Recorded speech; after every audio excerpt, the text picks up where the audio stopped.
That may be the greatest catch I've ever seen in my life. Okay, here we go. Let's talk about week 2, the guys that we're wanting to start. Let's go through, talk about some running back rankings.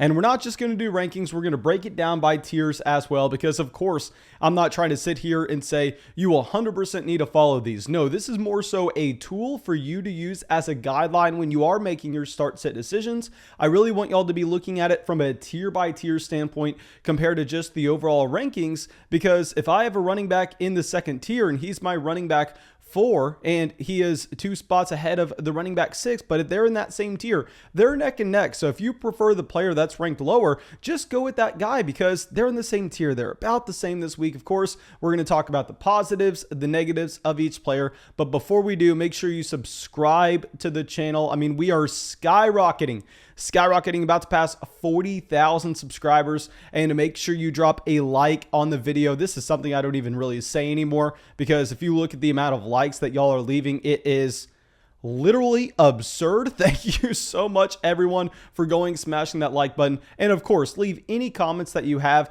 asking your start sit questions. I've been answering hundreds and hundreds and hundreds of comments every single day. I'm sure that y'all have seen me down in the comment section answering those. And lastly, we have a massive announcement that on Patreon, we have updated our rest of season rankings. So you'll find the newest post on Patreon is those rest of season rankings. Those aren't just for week 2, but we took our initial rankings going into the 2021 season. Of course, we have to make adjustments based on what we see the previous week. So yeah, we have made those adjustments. We have the Deebo Samuel blow up game, the Jerry Jeudy injury, Antonio Brown, Michael Gallup's injury. So much was baked into those injuries. Of course, you can join the flock on Patreon, support the show, and find that link in the description of this video.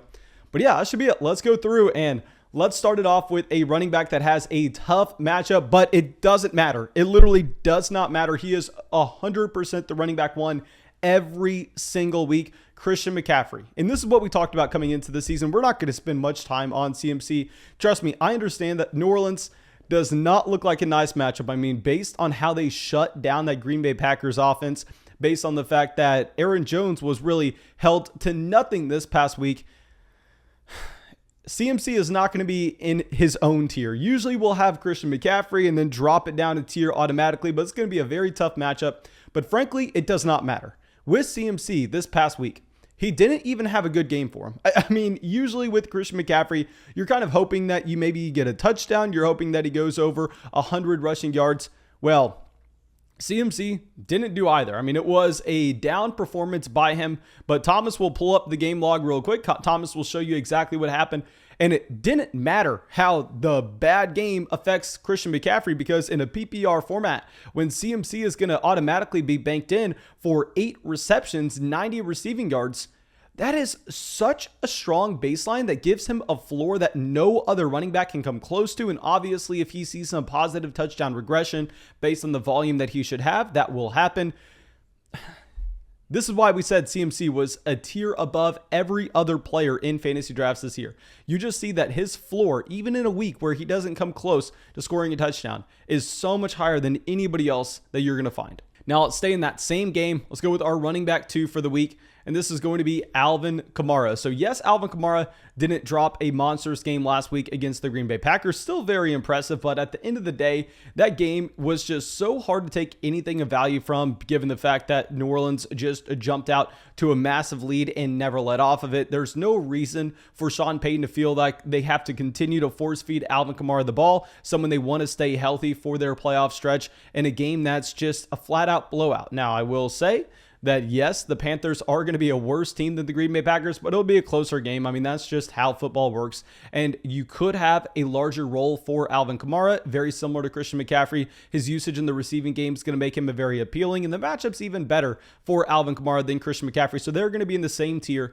And the last running back in this tier is just going to be another one of those bell cow guys. We don't have to talk about it that much, but Dalvin Cook here going up against the Arizona Cardinals. Yes, Derrick Henry was not able to really get anything going up against the Cardinals, and I don't want to give the Cardinals that much credit. I don't want to overreact to 1 week and act us off all of a sudden. They have some fantastic rush defense. That's not going to be the case. I'm actually going to be betting against this Cardinals defense more times than not. I think it was more so, I don't want to say a fluke performance in week 1, but definitely not something that you can expect every single week. Dalvin Cook, he's going to be a lock for that top tier. And now going down to the second tier here, starting it off with the running back that you could make the argument he should be in that elite tier for this week because of the matchup.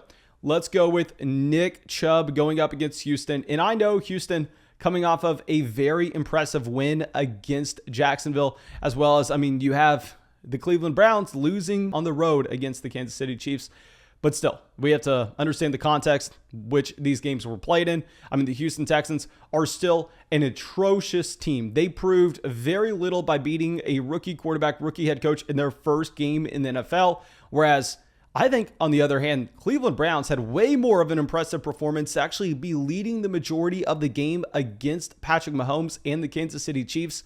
I think this game is going to be a massive blowout. This game is probably going to be the biggest blowout of the week between the Browns and the Houston Texans.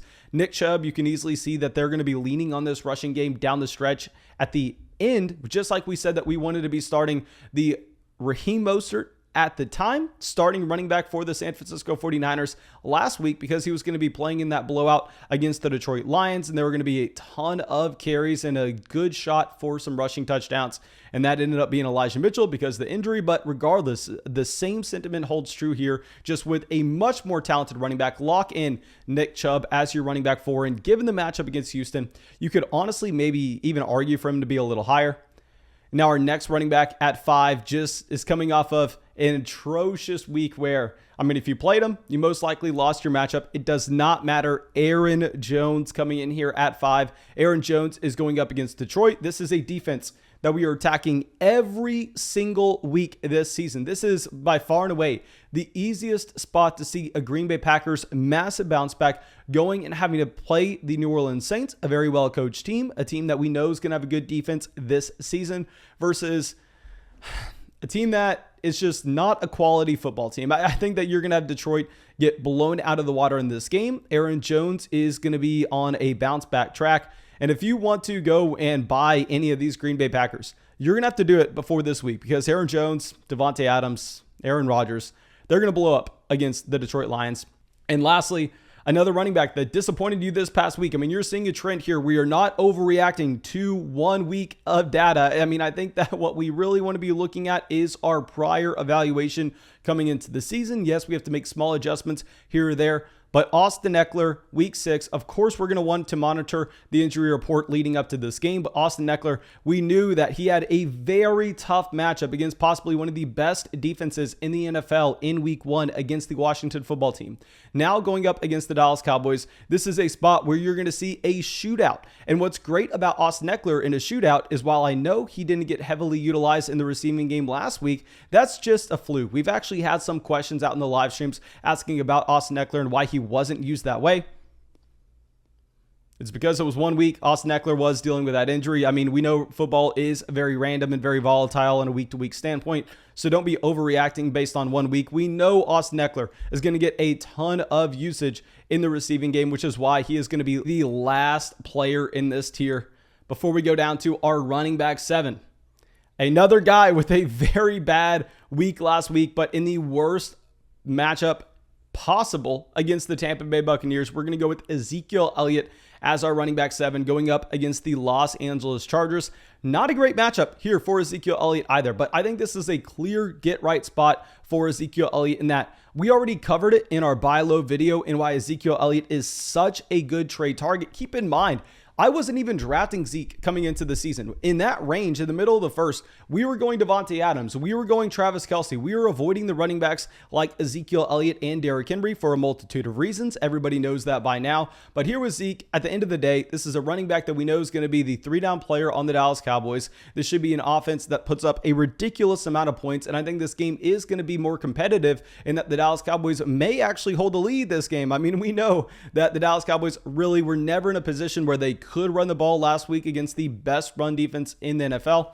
So yeah, Zeke, I think that he is going to be in a bounce back spot. We're going to have him at running back 7.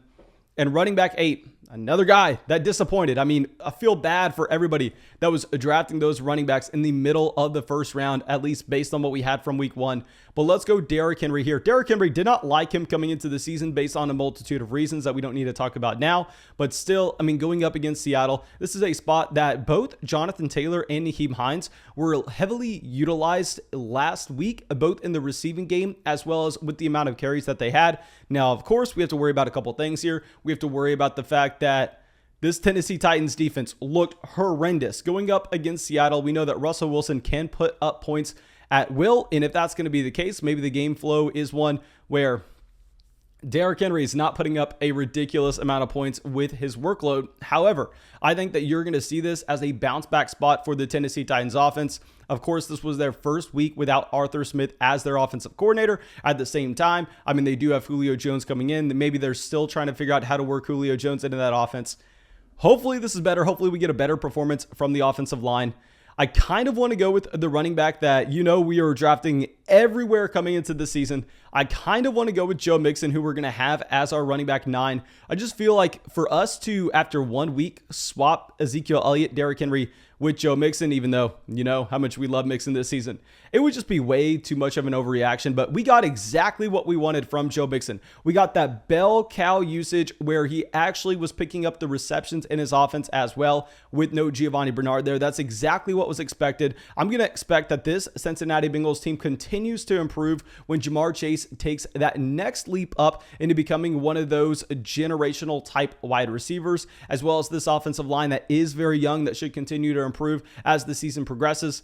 So with Joe Mixon, I was expecting him to start the season a little slower than what he did in week 1. I thought that he was going to be someone we were screaming to buy low in week 4. But yeah, we're still going to be ranking him as a top 10 running back, as we always have. Now, Antonio Gibson coming in at 10. Now, with Antonio Gibson going up against the New York Giants, he's going to be the last player in this tier. And I know this looks like a good matchup. I know this looks like a game where you're actually going to have it where I'm going out on a limb here because obviously this is the Thursday night game of the week. So anything we say is going to be judged harshly, but bring it on. Let me know how dumb I am in the comment section. I think the Washington defense is going to crush what we have in the New York Giants this week. And while Antonio Gibson isn't going to be playing that high scoring of an offense, given Ryan Fitzpatrick is out, which we talked about, but regardless, I mean, here, I think that you could see it in a spot where they're running the ball with Antonio Gibson. Clearly he has the athleticism and the talent. And Taylor Heinicke, this is someone that we know is going to check the ball down to the running backs. So yeah, he's going to be in tier 3 for us, right behind Joe Mixon.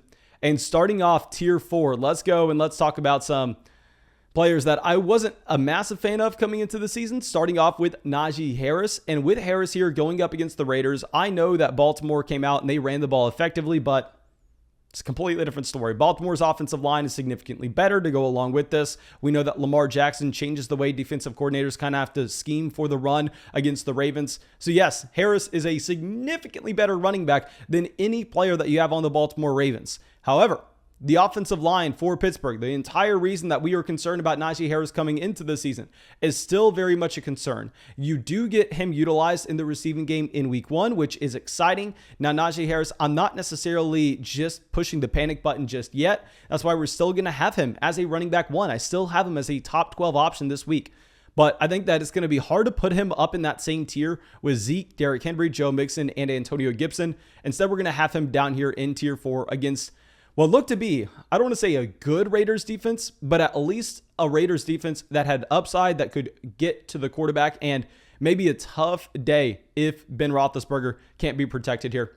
Now, David Montgomery is going to come in at running back 12. I mean, David Montgomery, a fantastic matchup. I mean, going up against the Cincinnati Bengals, we have listed David Montgomery as a sell high candidate based on the Damian Williams usage in the receiving game. However, David Montgomery looked fantastic against Los Angeles last week against a very good defense. Now, this should be a spot that this will be a competitive game against Chicago and Cincinnati. My money's on Cincinnati, but still, you know that the Cincinnati defense isn't going to be a great one. Dalvin Cook just crushed them. I think David Montgomery, while yes, he may be playing only a 2-down role, is still going to be a safe option against a very bad defense this week. Now, our next running back will be DeAndre Swift going up against the Green Bay Packers. And with Swift, I mean, we've had so many questions. Mason, what are we doing? Are we selling high? Are we holding?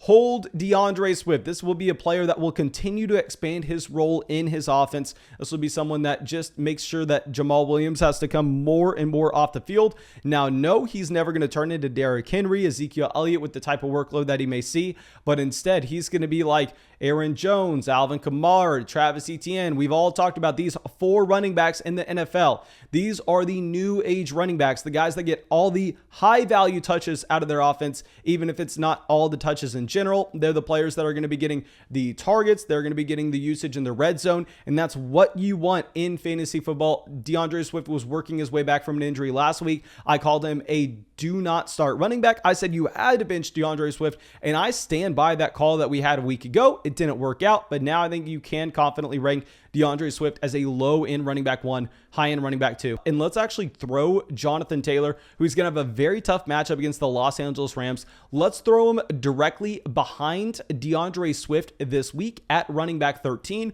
where I love Jonathan Taylor, but the problem is that you're going to end up having him in a situation where at the end of the day, Jonathan Taylor is going to be going up against one of the best defenses in football. And yes, he got utilized in the receiving game. Yes, he looked like that elite running back that we knew he was coming out of Wisconsin. Now, David Montgomery did post a solid week against the Los Angeles Rams run defense. Maybe that's something that we look to see from Indianapolis. Maybe they decide to lean on the run if they're not going to be able to get the ball down the field effectively through the air, given Jalen Ramsey and what you have from the overall Rams secondary.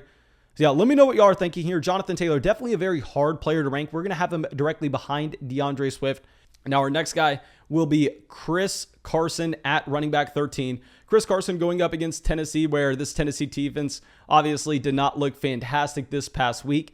But with Carson, I just think that you're looking at him as a very safe option. I don't necessarily want to say that he has the same level ceiling that these other players do. If you're going to have the ridiculous passing efficiency by Russell Wilson, then yes, you can see a significant amount of trips to the red zone.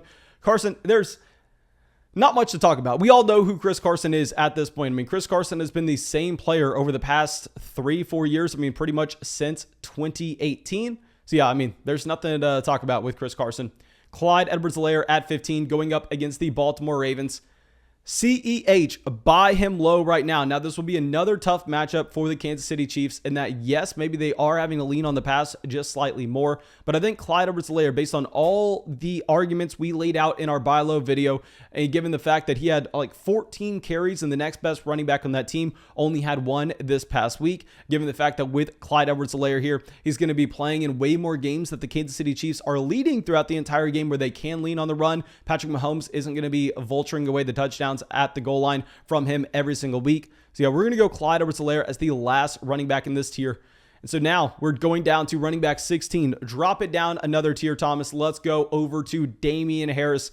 I know a lot of people are going, oh, Damien Harris, are you worried about the fumble? No, to be honest, I didn't like Damien Harris coming into this season based on the fact that you had to be a little worried about what he was going to get in the receiving game, how many targets he was going to be getting out of the backfield. And James White still clearly has that role. But Damien Harris honestly impressed me last week. Like, I'm sitting here trying to say, trust me, if I could find a straw to grasp at and go, oh my God, we got to come out here and try to make it spin in a way that Damien Harris didn't have a good week. No, that's complete bogus. Damien Harris had a fantastic week in that he did get utilized in the receiving game just slightly. He also looked like a very good rusher. Now, he did go over 100 rushing yards. No, he didn't have a fantastic day in fantasy because at the end of the day, he is going to be a very touchdown reliant, but he's going up against the New York Jets. If he's ever going to be touchdown reliant, I think that this is probably the week to go through and just play him. I mean, everybody could see Damien Harris having 2 touchdowns this week. Now, a running back that I owe y'all an apology for. I was way too aggressive a week ago in my willingness to go and start him just based off upside alone. Saquon Barkley. Saquon Barkley coming in at running back 17. Yes, we were way too aggressive to tell everybody to start him last week, no matter what the scenario was. I thought this would be a spot that anybody who decided to bench Saquon Barkley could heavily be regretting it if he got utilized in the receiving game as we have seen before. Now, I will say, this is going to be a very tough matchup for the overall New York Giants offense and Saquon Barkley himself. I am still going to be starting him in the majority of leagues as we have him as running back 17 here. So I think that if you're playing in a 12-man format, you're most likely starting Saquon Barkley. You spent a first, second round pick on him. So it's not like you're going to have just a ridiculous amount of running back options. It's going to be a tough defense. We don't know if he's going to be fully worked back. Saquon Barkley, a clear buy low candidate in week 3. We already enlisted him in our week 2 video saying more so don't necessarily go trade for him right now, but just write it down on a little notepad. Buy Saquon Barkley in week 3 because this will be a very ugly game against a very good defense on Thursday night when everybody is watching. Now, our next running back, someone that we called a must-start option last week. We kind of got lucky there with the touchdown being scored, but Darrell Henderson coming in at running back 18, going up against the Indianapolis Colts. And here with Darrell Henderson, this will be a spot that we're expecting him to most likely go and, I don't want to say ball out, but he's going to be the lead running back over Sony Michel still. And with Darrell Henderson here, I think that you're just looking at him as a running back that while no, he's not going to be seeing a Chris Carson level workload because the Rams want to run the ball. We know he's going to have a high floor. I mean, at this point, I think it's safe to say we know who Darrell Henderson is. I would probably look to sell if he has a spike week here because Sony Michel could expand that role later in the season. But for now, Henderson's going to be a solid start. And now our next running back, Miles Sanders, coming in here at running back 19. Now, trust me, I know that you had the Jamal Williams blow up. You also had the blow up week as well from DeAndre Swift. I'm not buying that this 49ers defense is going to be one that we can attack with our running backs. I think that game that we saw from the Detroit Lions and the 49ers, you can almost just take it, throw it out the window because that game got so out of hand early that it didn't matter if Jamal Williams, DeAndre Swift, they were picking up big chunks of yards with every rush that they had, with every target out of the backfield. Because at that point, if you're the 49ers, you're more so saying, okay, I mean, they can pick up 10-yard receptions every single play if they want to. We're just going to have to make sure that it's done in chunks. That way the clock does slide down. We're going to have to make sure that we don't give up any big plays. So don't necessarily want to say that the 49ers all of a sudden have some very bad defense against running backs. It was mainly the scheme that dictated that in the second half. I think if you started DeAndre Swift, if you started Jamal Williams, kind of got lucky that that game skewed away from not being a football game. This is going to be a much more competitive game. This will be a tough matchup for Miles Sanders. He didn't have every touch out of the backfield where you did have Kenneth Gainwell worked in, something I did not expect at all, something I look like I am very wrong about. But here with Miles Sanders, we're going to have him at running back 19. And staying with that same matchup, let's go over with Elijah Mitchell at running back 20. Now with Elijah Mitchell, I know a lot of people are probably going to want to have him a little higher than this. I want to see what it looks like when Trey Sermon's active here, because with Elijah Mitchell, we have to understand this is an undersized running back that is not profiled to be someone that can see 20 touches every single week. I'm going to expect this to be more so a split backfield. So I know we're going to get a million questions this week. Should I start Elijah Mitchell or player X? I'm probably going to go with player X. I mean, we did have it where Philadelphia looked like a very good team last week. Maybe that's more so a fluke against a newly head coach team by Arthur Smith and the Atlanta Falcons. But yeah, we're going to have Elijah Mitchell down at 20. And the last running back in this tier will be Josh Jacobs at 21. Now, y'all know I've been drafting Josh Jacobs aggressively all offseason when he was falling to us in the 5th, 6 rounds of real money fantasy football drafts that we were doing on every single live stream. I mean, 12-man leagues. It was ridiculous. So I have a lot of Josh Jacobs. But the problem with Jacobs is he opens up the season against Baltimore, Pittsburgh, and also there's some injury that we don't necessarily know about with turf toe. I mean, I think that we really need to be going through and monitoring the injury reports with Josh Jacobs all week. So this ranking here, I would honestly probably just ignore it. To be honest, I mean, we're looking at it and saying, this is where I'm ranking him as of September 14th when we don't really know anything about any injury reports. So Jacobs, he can either go up from here, he can go down from here. This is going to be a very loose ranking. And now our next running back, drop him down a tier. Let's go Chase Edmonds at running back 22. Edmonds, I really wish that we would have had a greater sense of what the touches look like when this game was competitive against the Tennessee Titans. I'm going to be honest. I know that we had Chase Edmonds as the starting running back there. If you look at the rest of the game stats, James Conner got a decent amount of touches, but I'm assuming that wasn't until the game was already out of hand where they really had no incentive to go through and play Chase Edmonds. However, I mean, this was an offense that showed us that they're trying to be like the Buffalo Bills. They're going to throw it, and then throw it some more. I mean, they have no incentive to rush the ball at all. So here, I think that we actually want to be looking at it and saying, well, Chase Edmonds does look like he's the starting running back. It may be a Zach Moss, Devin Singletary type scenario. And now our next running back will be Myles Gaskin going up against the Buffalo Bills. Very worried about the Buffalo Bills and what we're going to have in terms of, I think that you could just see a blowout with Josh Allen on a get-right game. If he can come out, if he can just put things together at the same time, the Miami Dolphins offensive line, not the best. And we know that Najee Harris behind a very poor offensive line just struggled a lot against the Buffalo Bills. So we are going to have Myles Gaskin at running back 23. And our last running back with a great matchup is going to be running back 24 in Kareem Hunt going up against the Houston Texans. We already discussed this with Nick Chubb. I think Nick Chubb's going to be the much better play here, and that you're looking at it in a scenario that, I mean, this game's going to get out of hand. We know that they're going to look to lean on the run, where Kareem Hunt's more that passing down running back for the Cleveland Browns. So yeah, we're going to go Kareem Hunt, running back 24 here. And yeah, that's all I got for y'all. I really hope you enjoyed this video. Like I said, we have our rest of season rankings available over there on Patreon for anybody a part of the flock. Thank you for everybody supporting the channel. Just make sure you go to the description of the video. You can find the link there if you'd like to join. Check out our rest of season rankings that are going to be updated every single week. At the same time, make sure you subscribe to the channel, drop a like on the video, leave a comment asking any questions you may have. And that's it. I hope I'll see you in the live stream tonight.